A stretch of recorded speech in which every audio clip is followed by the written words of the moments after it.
Hello and welcome back to Laetitiana. Today I'm doing my June favourites video. This is everything that I've absolutely loved in the month of June. I tried to just take a few things that I liked from this month, so this isn't a super long video. But if you're interested to find out what I've been loving this month, then just keep watching.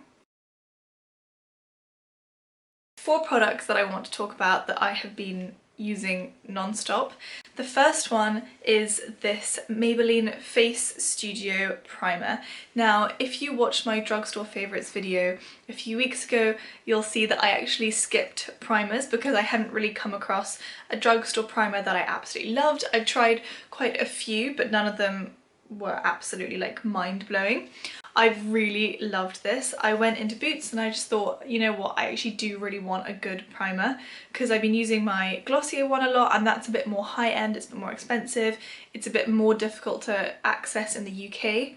I know they do have pop-ups, but to my knowledge there's not a complete Glossier shop yet in London, so I just kind of wanted something so I didn't use my Glossier one up really soon, which is definitely gonna happen.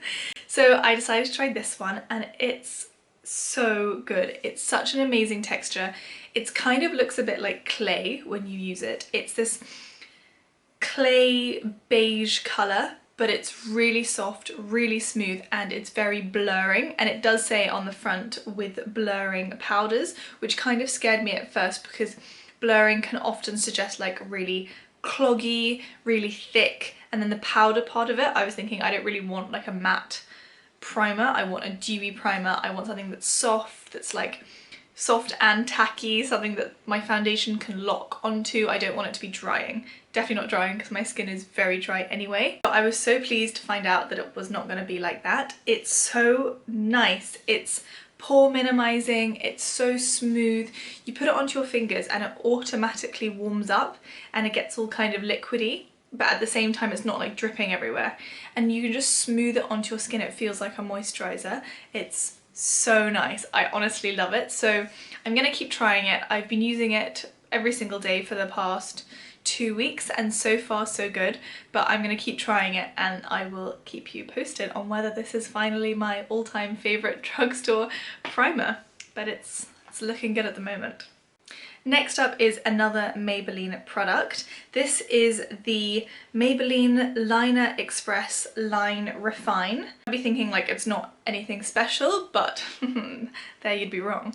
I am absolutely terrible at applying eyeliner. I really, it takes me so long to do it, and I have such a bizarre way of doing it. I have to like stretch my eye like that to like make sure I have a straight line. Like I've got so many like weird things that I do to try and make it not wonky, and just it's not something that I feel like I've got down yet. Like I feel the rest of my makeup I'm pretty confident on, but eyeliner is something that I genuinely am not. I wouldn't do an eyeliner in the morning to go to the office. I'd do an easy eyeshadow. Like for me eyeliner takes a really long time. So I've kind of been looking for something that's easier to use and something that I can use on an everyday basis. Boots, and same time actually as buying this, and I came across this, and you open it up. It's actually called, it says here on the back, Easy Application Calligraphy Felt Tip, which really spoke to me because I like calligraphy anyway, so I was like, oh, I do actually have some calligraphy pens. I really like to bullet journal and things like that, so I liked the idea of using a kind of more pen rather than a liquid eyeliner that's very difficult to use. And it's got this really fine nib. It gets larger as you go down, and you can just dip it into this pot if you need more liquid. And I just found this pen style really easy to use. You can literally just get in there and it's so easy. I really found it to make me, I guess, a bit more confident about applying eyeliner. At the moment I find eyeliner quite scary. This doesn't make me scared, it makes me look forward to using eyeliner. So I'm gonna keep trying it like the primer. I have been trying to incorporate it into my everyday makeup, so I'll keep you posted on this. At the moment I really like it, so if I get the hang of it a bit more, you might be seeing some more eyeliner videos coming your way. But yeah, at the moment I find this really easy to use. I would recommend, if eyeliner is something that currently scares you or something that you don't like doing, try this. It is actually really easy to use, so would recommend. The next two items are lip products. First one is this Smashbox Reflection High Shine Lip Gloss. It's so good, oh my god. It's so sticky, which I love personally. I do like softer lip glosses. I have some from Laura Mercier that are really soft and they're just like really easy to glide. I think they're amazing and they're very high-end and very luxury and they're very soft. But then there are some nights where I'm going out or maybe I'm going to like a drinks party, something like that, where I kind of don't necessarily want a soft lip gloss. I kind of quite like it when I can feel the lip gloss is on my lips. Sometimes I do want a more natural look, but sometimes I want something that I know is on there and I can feel secure about being there. It's not gone anywhere and it's just kind of like glued on. This is that. It's so tacky, it's so strong, it's so good, it's so elastic. Just amazing. I'm gonna swatch some on the back of my hand and you'll see what I mean. It's very, very pigmented, which is amazing. A little goes a really long way and it's just so nice. You'll see here it's really gloopy. Like, look at that. It's so thick and it just like latches onto your skin. It's amazing. I'm actually gonna have to take this off before it latches on too much because honestly once it's on it'll stay for ages, and I feel like lip gloss for me is like the cherry on the cake. I feel like I apply lip liner if I want something to last long, or I use like a liquid lipstick if I want my lipstick to last a really long time. I don't necessarily think of lip glosses as making my lipstick last a long time. I kind of see them as like a nice icing on the cake. And this is completely not like that. This is not just something you add on afterwards for a shine. This is something you can use. It's so pigmented that you could just use it on its own and it will look like you've got a shiny lip gloss, a shiny lipstick on. It's so good. The Nivea Lip Butter in Raspberry. I love Nivea anyway. I have next to my bed there, I have the Nivea creme and I put that on usually after I have like a bath or something that's very dehydrating, and I then put that on, or like a Sunday night. It's like my prep for the week. I love my Nivea creme, and this is their lip butter. It smells so nice. It smells a bit like sweets, so if you don't really like a sickly sweet smell you probably won't like it. I think it smells so yummy. It smells like real raspberries but also like sweets. I don't know how to describe it. It's really nice and it's just really thick and amazing, and you can also use it on your cuticles as well. That's what I do. I do that, I put it on my lips, and then I put it on the rest on my fingernails, and it's great. So small and so cute. It looks literally like the size of my hand. Just put it in my handbag and I just reach for it, because usually I think I would go for more of like a Vaseline, which people say isn't as good for your lips. So I've been really enjoying this. I really noticed they're super moisturized, they're really plump, and it smells really nice. So I really like this. Last thing in the makeup department is this eyeshadow palette. I have a couple of sleek eyeshadow palettes and I bought them because in the shop they looked really, really fun and really good. And then I think I kind of went through a phase of using them from time to time, but like not really, and I never really got like that into them, if I'm perfectly honest. I didn't regret buying them, but I just didn't use them as much as I thought I would. Recently I was looking for, like a shiny bronze shade, and I couldn't find the one I usually use, which is by MAC, which I actually still can't find. I feel like I lose makeup all the time. And I found one in this palette, and this is their original palette, 594. And these are all mineral based eyeshadows, by the way. And I'm just gonna open it up, can't open it. There we go. I keep everything, by the way, from palettes, even if I don't use them. Like, I'm never going to use this wand and I'm never going to use this sheet of paper, but I always make sure I have them.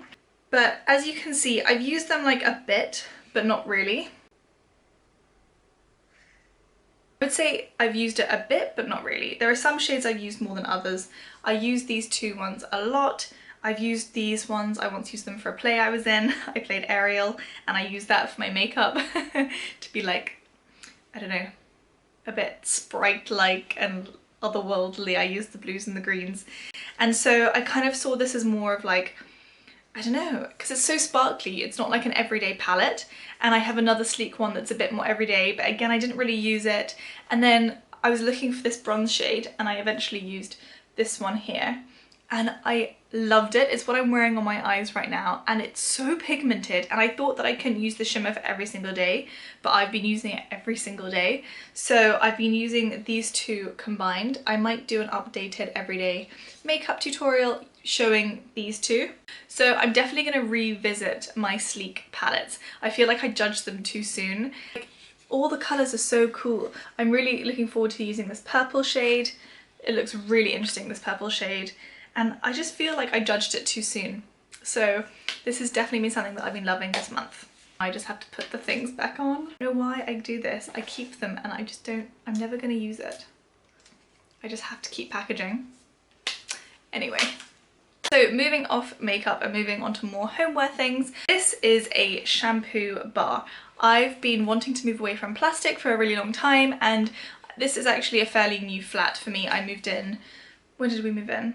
2 months ago, I think now. It's been 2 months now, and it took quite a long time to settle in. There were quite a few things that we needed, and we had a lot of furnishings, but there was just a lot of stuff that was carried over from old places, and my boyfriend and I, we lived together, and we just brought along like our old shampoos and conditioners and body soaps and things like that. And I have been wanting to move off plastics for a really, really long time, but I felt like I had to use up the other ones first.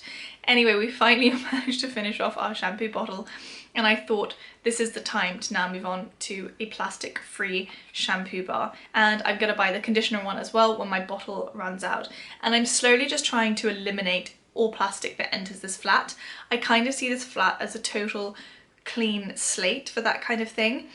I don't really, it sounds really bizarre, but I almost don't want things to even enter the house that are bad, if that makes sense. So I don't even want to bring plastic in. And I know that sometimes that's unavoidable. I think that it doesn't need to be unavoidable, but at the moment some places haven't quite updated, I guess, their packaging. Luckily there are loads of new movements that are, and that's fantastic, and I will definitely be buying from them. For example, I know that some supermarkets are now doing plastic-free aisles. That's fantastic, and I'll go to them as much as possible and find plastic-free shops. So where there's the option, I definitely go for it. This is called the Friendly Soap.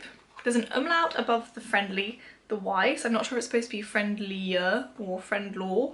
I don't know how to pronounce it, but I'm gonna call it Friendly Soap. Oh, maybe that's a smiley face. What do you think? Is that a smiley face or is that an umlaut? I think it's a smiley face. Friendly Soap. Anyway, this is their shampoo bar, and it's the lavender and tea tree version. I absolutely love it. The lavender and tea tree is such a refreshing smell. I actually washed my hair with it for the first time this morning, and I think my hair looks nice and clean. You wouldn't, like, I honestly didn't notice the difference. You have to lather it up in your hands at first. I wouldn't recommend putting the soap directly onto your head. I would put it in your hands first, and then you actually have quite a lot to massage in, and I was genuinely so happily surprised. It was such a good product.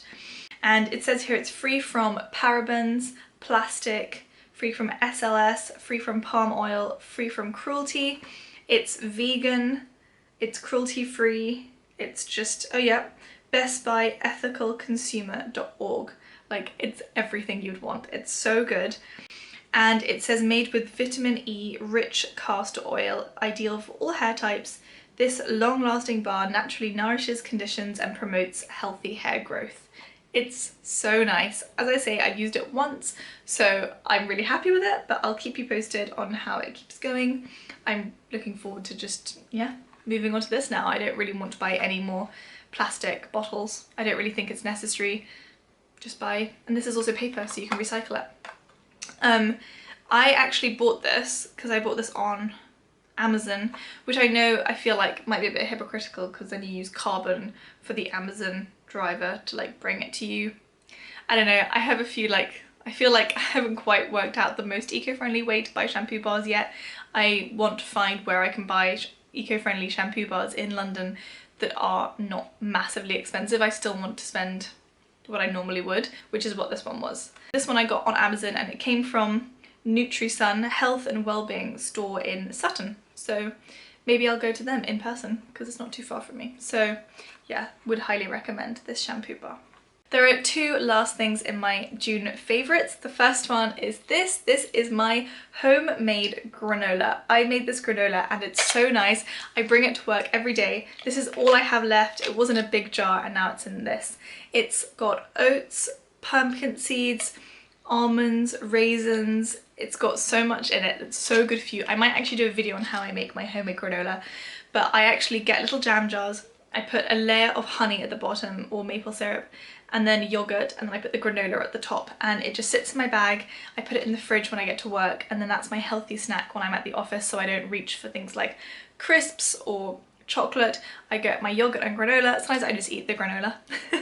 But it's so good. It's so good. So I might do a video on how I make it, and it's all natural, it's completely healthy and amazing. Then the last thing in my June favourites is this book. This is Everything I Know About Love by Dolly Alderton, and it's so good. You'll see, oh my god, mine is completely destroyed. I've read so much of it. It's so disgusting. I kept it in my bag and it's just been kind of completely ruined, but it's a very well loved book. Actually got a little bit left. I have a couple, I've got this much left. I've read this and I've got this to go, and already it's made me like well up, tear up on the bus. I had to really like contain myself. It's so moving, it's so funny, so then you're like laughing, you're crying, it's just so good.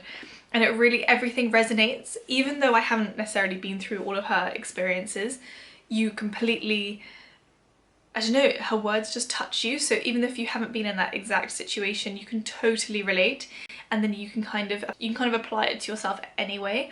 So it's really thought-provoking, and it's just so funny. Like, I would really recommend any of you who's just, I don't know, anyone who is just looking for a really funny, good read, I really recommend Everything I Know About Love by Dolly Alderton.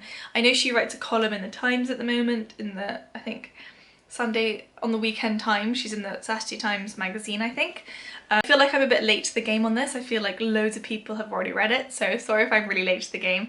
If you haven't read it yet, please read it. It's so good, it'll change your life. It will change so much of your thinking. It's so thought-provoking. Really recommend this. So that is everything for my June favourites video. It's everything that I've been loving this month in June, and I hope that you have been inspired by perhaps some of these products. It's made you want to revisit perhaps some of your own products. Please leave a message in the comments below letting me know what you've loved for the month of June, and I will definitely take a look and try some of them as well. I would love your recommendations. I'm really enjoying this kind of chatty video, so let me know if you liked it, and maybe I'll do a couple more. Everything I've mentioned will be in the comments below. Don't forget to like and subscribe this video. See you next time. Bye!